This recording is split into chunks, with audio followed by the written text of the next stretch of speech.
Hello students, मैं सब रोहन मंत्री। आज हम बात करने जा रहे हैं, हमारा एक नया टॉपिक है heating effect of electric current या फिर thermal effect of electric current. ठीक है ना। तो देखिए भाई, थर्मल इफेक्ट या हीटिंग इफेक्ट नाम एक ही चीज है। जैसे अगर अपन बोले थर्मल या हीट, दोनों क्या होती है, आपस में संबंधित होती है या एक ही बोल सकते हैं जैसे। ठीक है। अब अपने पास बात आएगी, टॉपिक है thermal effect of electric current. किसी वायर में अगर आप जैसे मान लो क्या हो, अपने पास कोई सर्किट है और सर्किट में वायर जुड़ा हुआ होता है, आप लोग जानते हैं सर्किट में वायर जुड़ा हुआ है, उस वायर में क्या हो रही है, करंट फ्लो हो रही है। और उस करंट फ्लो होने की वजह से, वो कंटिन्यू करंट फ्लो होने की वजह से क्या होता है, वायर कुछ समय बाद क्या होता है, थोड़ा गर्म हो जाता है और गर्म होकर के हीट के रूप में क्या होता है, एनर्जी लॉस कर रहे हैं। तो मतलब वो हीट के रूप में जो एनर्जी जा रही है वो क्या हो रही है, वेस्ट हो रही है, एक तरीके से लॉस हो रही है। तो वो क्या हो गया अपने पास, वो जो इफेक्ट है उसको बोलते हैं heating effect of electric current या फिर thermal effect of electric current. ठीक है, दोनों एक ही बात है। ठीक है, तो देखिए when electricity is passed through any wire, जब इलेक्ट्रिसिटी पास की जाती है किसी भी वायर से, किसी भी वायर से इलेक्ट्रिसिटी जा रही है, तो उस समय इट बिकम्स हॉट। कौन हॉट हो जाता है, वायर या कंडक्टर जो भी उसके साथ में जुड़ा हुआ है, इलेक्ट्रिसिटी जिसमें पास हो रही है, वो क्या होता है, थोड़ा गर्म हो जाता है and loss energy in the form of heat. और एनर्जी को क्या करता है, हीट के रूप में लॉस करना स्टार्ट करता है, वेस्ट करना स्टार्ट कर देता है। तो इस इफेक्ट को क्या बोलते हैं अपन, heating effect of electric current या फिर thermal effect of electric current. ठीक है, बात एक ही है, तो इसमें कंफ्यूज नहीं हो। फिर आती है अपने पास, this effect is used in electric heater. अब ये इफेक्ट है तो मतलब इसके नुकसान है, तो साथ साथ में इसको अपन फायदे के रूप में भी काम में ले लेते हैं। मतलब बहुत सारे इंस्ट्रूमेंट ऐसे होते हैं जो heating effect of electric current पे काम करते हैं, उनमें से कुछ के नाम यहाँ दे रखे हैं। Heating effect of electric current is used in heater. Electric heater जो होता है उससे जो एनर्जी रिलीज होती है उसको अपन सर्दियों में क्या होते हैं, मान लो इलेक्ट्रिक हीटर के रूप में हाथ सेकने वगैरह काम में ले सकते हैं, या फिर और भी जो हीट होती है उसको कमरा वगैरह गर्म करने के काम में ले सकता है इलेक्ट्रिक हीटर के रूप में। फिर आती है इलेक्ट्रिक प्रेस। इलेक्ट्रिक प्रेस क्या होती है, जो अपने कपड़ों को, या इलेक्ट्रिक आयरन, जो आयरन क्या करती है, मतलब जो अपने कपड़ों को आयरन करने के, प्रेस वगैरह करने के, जो मतलब जिससे कि अपने कपड़ों में सलवटें वगैरह हो वो अच्छी हो सके, वापस नॉर्मल हो सकते हैं। फिर आता है अपने पास गीजर, जो पानी गर्म करने का काम आता है। तो ये सारे जो इंस्ट्रूमेंट हैं heating effect of electric current पे काम करते हैं। और भी है हमारे पास, जैसे कि इलेक्ट्रिक केटल हो गए, आयरन रोड हो गई।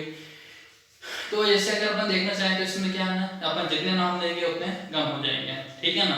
वैसे बहुत सारे नाम है, कुछ के एग्जांपल्स मैंने आपको बता दिए हैं, कुछ आप अपने हिसाब से भी लिख सकते हैं। ठीक है, ये थी हमारे बात इलेक्ट्रिक करंट में हीटिंग इफेक्ट किस तरीके से काम करता है उसकी। अब इसका अगर अपन फॉर्मूला देखना चाहे, कितनी अमाउंट में हीट रिलीज हुई है उसको समझना चाहें तो किस तरीके से कर सकते हैं, देखिए। Calculate the value of heat. Heat की वैल्यू को कैलकुलेट किस तरीके से कर सकते हैं। If Q charges are passed through it. अगर क्यू चार्जेस मतलब कि जो अलग अलग चार्ज क्या होता है, इलेक्ट्रिसिटी जो पास होती है वो चार्ज के रूप में होती है, छोटे छोटे चार्ज के रूप में। ठीक है, तो वो चार्ज है जो क्या हो रहा है, पास हो रहा है किसमें, एक सर्किट में जो वायर लगा होता है उसी से, through it in T time, यानी टी समय में क्यू चार्ज जा रहा है एक जगह से दूसरी जगह, and potential difference across the ends of the wire is V. और जो वायर है उन दोनों के अंतिम सिरों पे जो मतलब पोटेंशियल डिफरेंस है वो कितना है, v है। The work done to pass two charges in T time, यानी कि उस समय जो w काम किया गया है उस चार्ज को एक पॉइंट से दूसरे पॉइंट तक ले जाने में, और उसमें टाइम कितना लगा है हमारे पास t। तो उस समय जो टोटल वर्क है उसका फॉर्मूला क्या होगा, देखिए। Work equal to charge into potential difference. Charge कितना है उसकी जो अमाउंट है वो हमें दी हो सकती है, और इनटू पोटेंशियल डिफरेंस जो दोनों एंड के बीच में, फर्स्ट वाले और लास्ट वाले में कितना पोटेंशियल आ रहा है उनका जो डिफरेंस होगा वो होता है पोटेंशियल डिफरेंस। हाँ, फिर बाद में W equal to Q into V. Q का फॉर्मूला होता है हमारे पास IT, या फिर I का फॉर्मूला आता है क्यू अपॉन टी। तो इसका मतलब क्यू के लिए क्या बन गया, IT, तो मैंने वैल्यू पुट कर दी ITV। तो W का फॉर्मूला क्या बन गया, ITV या VIT, एक ही बात है। ठीक है, तो ये बन गया हमारा कि भाई कितना वर्क कंप्लीट किया गया एक चार्ज को दूसरी जगह पहुंचाने में। ठीक है ना।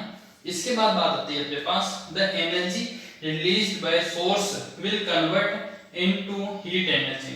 अब यहाँ पे जो एनर्जी रिलीज हो रही है ना, ये क्या बाद में हीट एनर्जी में कन्वर्ट हो जाती है, इसलिए फिर इसका W के साइन को अपन किस में कन्वर्ट करा लेंगे, H में। H मतलब हीट एनर्जी। तो heat produced H equal to VIT, heat produced equal to VIT। अब अपने पास पता है कि V का फॉर्मूला क्या होता है, IR, V equal to IR, Ohm's law से अपन को पता ही है। तो V इक्वल टू IR, तो H इक्वल टू V की जगह हमने IR लिखा, I और T as it is, I और I मल्टीप्लाई होके I square, RT as it is, H equal to I square RT, ये हो गए हमारे पास, ठीक है ना। फिर देखिए हेंस H I के प्रोपोर्शनल है, I के स्क्वायर के प्रोपोर्शनल है एक तरीके से। तो इसका मतलब क्या है, अगर मैं I की वैल्यू यानी करंट बढ़ाता हूं तो फिर क्या होगी, हीट ऑटोमेटिकली बढ़ेगी। जैसे जैसे मैं करंट बढ़ाऊंगा किसी भी वायर या किसी भी सर्किट में, तो उसमें जो हीट रिलीज हो रही है उसकी मात्रा ऑटोमेटिक बढ़ेगी ही बढ़ेगी, ठीक है ना। रेजिस्टेंस, जितना रेजिस्टेंस ज्यादा होगा उतनी हीट ज्यादा होगी, ठीक है ना। जितना रेजिस्टेंस ज्यादा होगा उतनी हीट ऑटोमेटिक ज्यादा होनी है। और जितनी टाइम ज्यादा होगा, जो मतलब टाइम मतलब जितने समय तक उसमें इलेक्ट्रिसिटी प्रोड्यूस हो रही है, करंट प्रोड्यूस करवाई जा रही है, उतने समय तक वो क्या होगा, उसके अंदर हीट रिलीज होगी, मतलब उतनी ज्यादा हीट रिलीज होगी। जितने टाइम तक आप इलेक्ट्रिसिटी काम में ले रहे हो उतने ही समय तक क्या होगा, अपने पास हीट भी रिलीज होती रहेगी, ठीक है। तो ये चीज आप लोगों को क्लियर हुई होगी। फिर अब अपने पास आता है इसका नेक्स्ट इलेक्ट्रिक पावर। नेक्स्ट है अपने पास इलेक्ट्रिक पावर। इलेक्ट्रिक पावर का मतलब आप लोग समझते ही हैं, जो पावर अपन घरों में काम में लेते हैं उसको बोल रहे हैं इलेक्ट्रिक पावर, या इलेक्ट्रिसिटी जो नॉर्मल अपन नाम काम में लेते हैं, ठीक है। देखिए the rate of doing work is power, किसी भी कार्य को करने की जो दर होती है वही क्या होती है, पावर। और यहाँ पे क्या है, रेट कौन सी है, मतलब काम करने की, तो पावर जो है इलेक्ट्रिसिटी जो वर्क कर रही है ना उसको बोल रहे हैं पावर। तो P equal to W upon T, ठीक है। W का फॉर्मूला क्या है हमारे पास, VIT हम पहले पढ़ चुके हैं।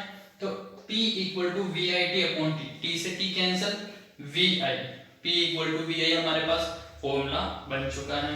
अब देखिए वापस से कि भाई VI तो अपने पास फॉर्मूला बन चुका है, उसी के साथ में बात आ रही है कि V का फॉर्मूला क्या होता है, RI। तो मैंने यहाँ पुट कर दिया IR, RI एक ही बात है। तो I स्क्वायर R, T का एक और फॉर्मूला बन गया I स्क्वायर R। तो पावर निकालने के लिए दो फॉर्मूले हो गए हमारे पास, फिर हीट निकालने का फॉर्मूला भी है, ठीक है ना। इस तरीके से हमारे पास इलेक्ट्रिक पावर और हीट निकालने के अलग अलग फॉर्मूले आ चुके हैं। अब इसके बाद आते हैं कि भाई यूनिट क्या होती है, मतलब पावर जो हम काम में ले रहे हैं उसकी यूनिट क्या होती है, उसकी होती है जूल पर सेकंड या फिर वाट, कि वाट में इस यूनिट को मेजर किया जाता है या जूल पर सेकंड में मेजर किया जाता है, ठीक है ना। 1 किलोवाट में होते हैं 10 की पावर 3 वाट यानी कि 1000 वाट, और 1 मेगावाट में MW लिखा हुआ इसका मतलब मेगावाट, 1 मेगावाट में होते हैं 10 की पावर 6 वाट, 10 की पावर 6 वाट, ठीक है ना। 1 हॉर्स पावर आप लोगों ने सुना होगा, जैसे मतलब अपन मोटर देखते हैं तो HP में आती है ना, कि भाई इतने HP की मोटर है तो 1 HP की, 2 HP की, 5 HP की। तो जो मोटर्स होती हैं वो हॉर्स पावर में आती हैं, यानी कि 1 हॉर्स पावर में कितने होते हैं, 746 वाट। 1 हॉर्स पावर में होते हैं हमारे पास 746 वाट, ठीक है। हाँ, अब अपने पास क्या होती है, नॉर्मल तो क्या होती है यूनिट, तो अपन अपने घरों में जो मतलब इलेक्ट्रिसिटी आती है वो उसको अपन यूनिट में काउंट करते हैं कि भाई इतना यूनिट अपने बल्ब के जलने से बन रहे हैं, इतने यूनिट पंखे के जलने से बन रहे हैं। तो अब यूनिट का क्या रिलेशन होता है इससे, देखिए electric energy equal to power into time अपने पास होता है। तो 1 kWh यानी कि 1 किलोवाट आवर जो होता है उसमें कितने जूल होते हैं, 3.6 × 10⁻⁶ जूल, मतलब 1 किलोवाट आवर में इतने होते हैं। और ये 1 किलोवाट आवर होता है ना, इसी को बोला जाता है यूनिट, मतलब कि 1 घंटे के अंदर कितनी एनर्जी यूज हुई है, उसका मतलब ये होता है।